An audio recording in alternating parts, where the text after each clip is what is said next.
Welcome to the Narrative Mindset Podcast. This is your first time tuning in. Feel free to go back and view previous episodes when you get time. I'm your host, Gerald Tabb. This episode is going to be called "A Man Who Carried a Rent Receipt in His Chest to Prove He Existed."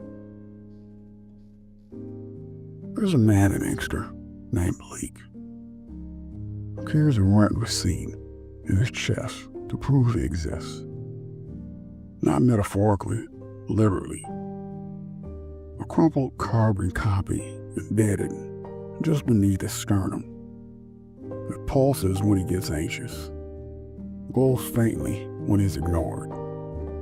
He says it's the only proof he has that he belongs somewhere. He got it from a woman named Dr. Yar, who runs a clinic inside a converted check cashing joint. Said it was part of a pilot program called Emotional Documentation. Said people in poverty often need receipts for their own humanity. Malik didn't ask questions. He just wanted to stop disappearing. It happened at a job interview. The manager asked, "Do you have reliable transportation?" Malik's chest pulsed. The receipt glowed. He said, "I walk." The manager frowned. Said, "That might be a problem." Malik nodded, said nothing. The receipt dimmed. Said poverty isn't just financial, it's interpretive. Said people read your worth through what you lack. He walked home. Said the receipt felt heavier than usual. Malik started keeping a log.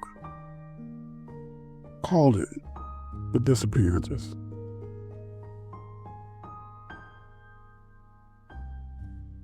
Every time someone looked through him, talked over him, or assumed less of him, he wrote it down. Over time, patterns emerged.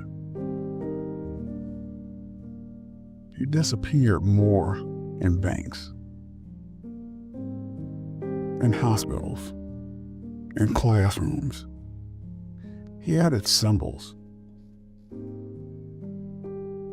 A black oval for eraser, a white square for proof, and a flame for rage. He noticed something strange. The receipt glowed brightest when he was alone. It said, "Visibility is a privilege." It said, "Mental health starts with being seen." There's a juice cart near the old bus terminal, run by a woman named Rena, who blends smoothies based on economic invisibility. Malik went there after a week of disappearing. Ordered a blackberry lavender blend. Rena asked, "What are you trying to reclaim?" He said, "My outline." Rena nodded, handed him a drink, said, "This one's for reappearance." He drank it, felt his chest warm, said it tasted like being noticed. Malik met a man named Devon at a community workshop. Devon builds emotional credit. These are scores that systems track resilience, not debt. He asked Malik to list her survival strategies. Malik wrote, "Walk 3 miles to work. skip meals to pay rent, smile when anxious, doesn't ask for help. Devon said, "That's a 780 an emotional break." Malik laughed, said, "Can I use that to get a therapist?" Devon didn't answer, just handed him a mirror. Said, "Start with reflection." Malik started waking up with chest pain, not medical, metaphorical. Said the receipt was curling at the edges. Said it felt like eviction anxiety. He stopped sleeping through the night, started pacing, started counting coins in the dark. He called Dr. Yara, said, "I think the receipt's fading." She said, "Then you need to reprint it." Malik asked how.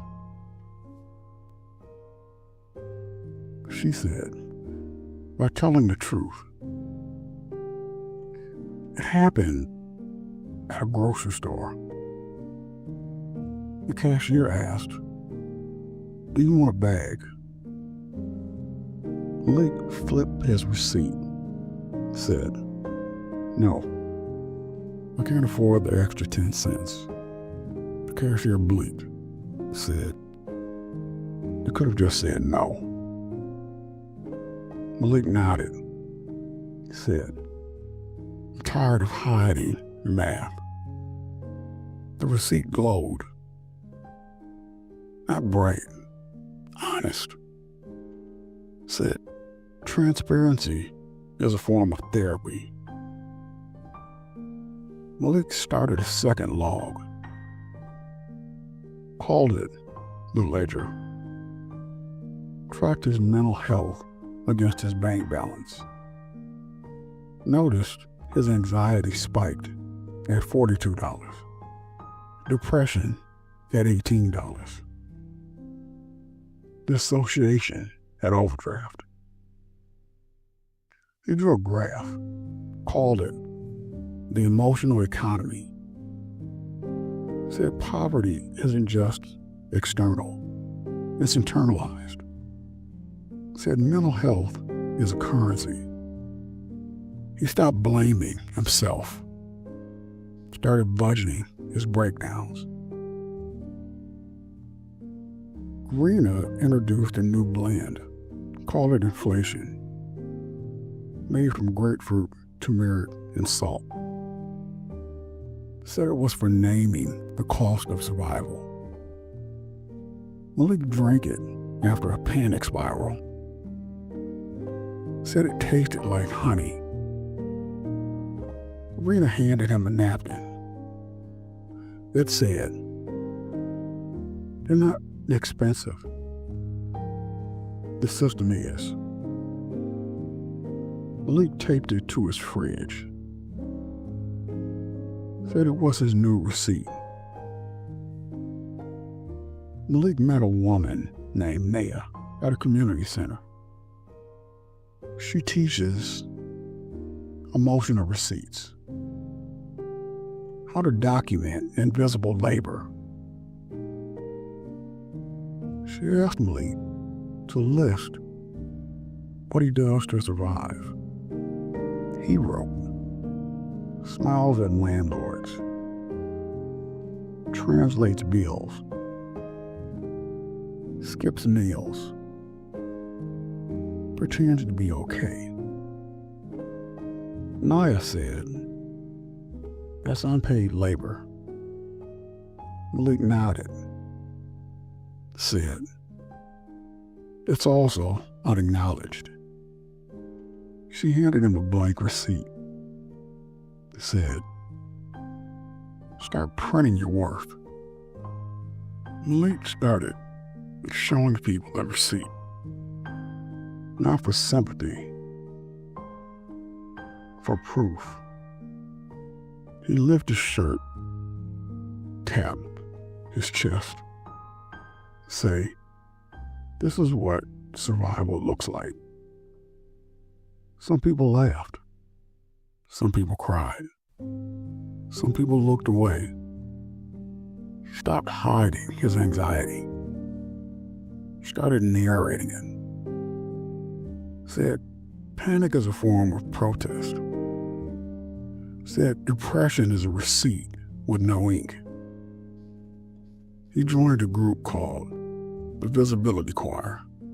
Not singers, survivors.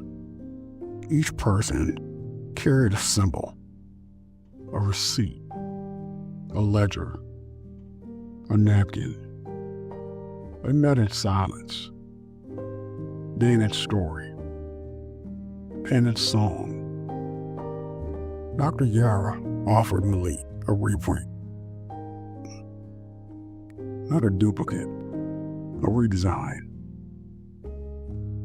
She asked, what do you want it to say? Malik thought, then wrote, I exist, I endure, I matter. She printed it on linen, sewed it into his chest, said it was permanent, said it was earned. Malik cried, said it felt like being notarized. Malik started studying economics, not for money, for meaning.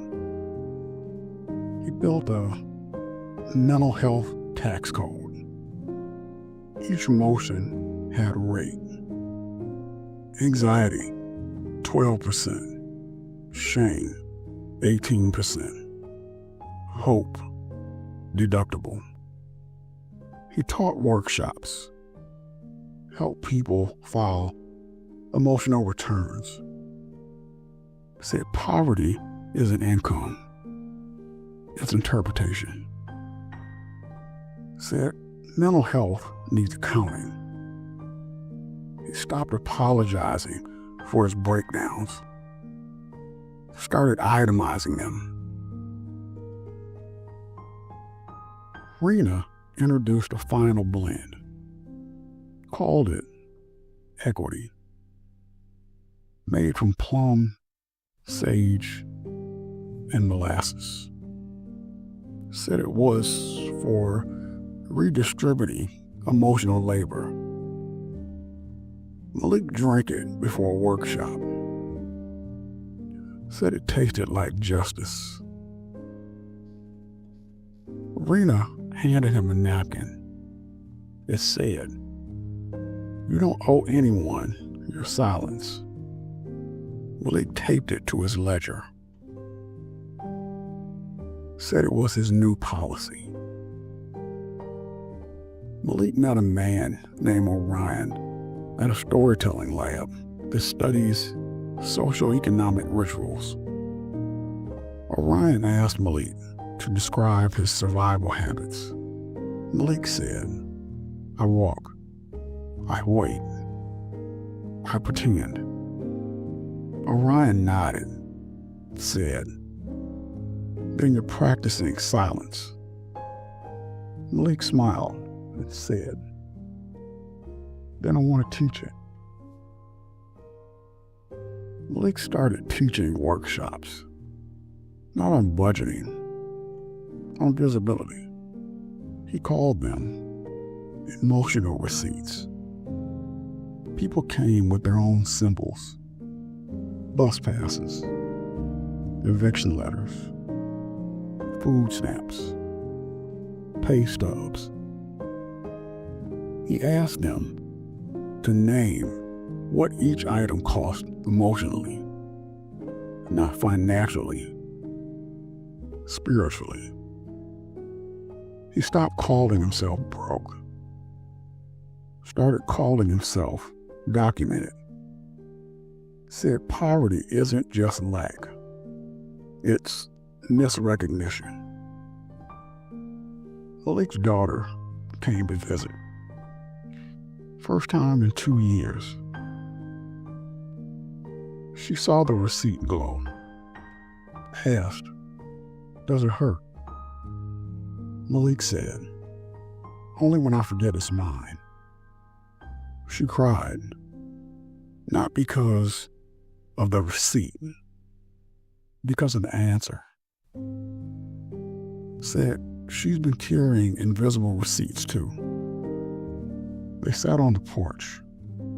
No small talk, just silence and symbols. She handed him a napkin. He said, I see you. Malik taped it to his chest. Said it was the final stamp. Dr. Yara offered Malik one last reprint. Not for survival, for legacy. She asked, what do you want it to say now? Malik wrote, I'm not a cost. I'm a contribution. She printed it on copper, embedded it in his chest. Said it was permanent. Said it was earned. Malik smiled. Said it felt like being valued. Rena introduced a final blend. Called it recognition. Made from fig, sage, and honey. Said it was for naming work. Malik drank it before his last workshop. Said it tasted like arrival. Rena handed him a napkin. It said, you're not invisible. Malik taped it to his ledger. Said it was a final receipt. Malik started a group, not a support group, a visibility choir. People who carry symbols of survival, not for pity, for proof. Each person brings a receipt, one they've rewritten, one they reclaimed, one they renamed.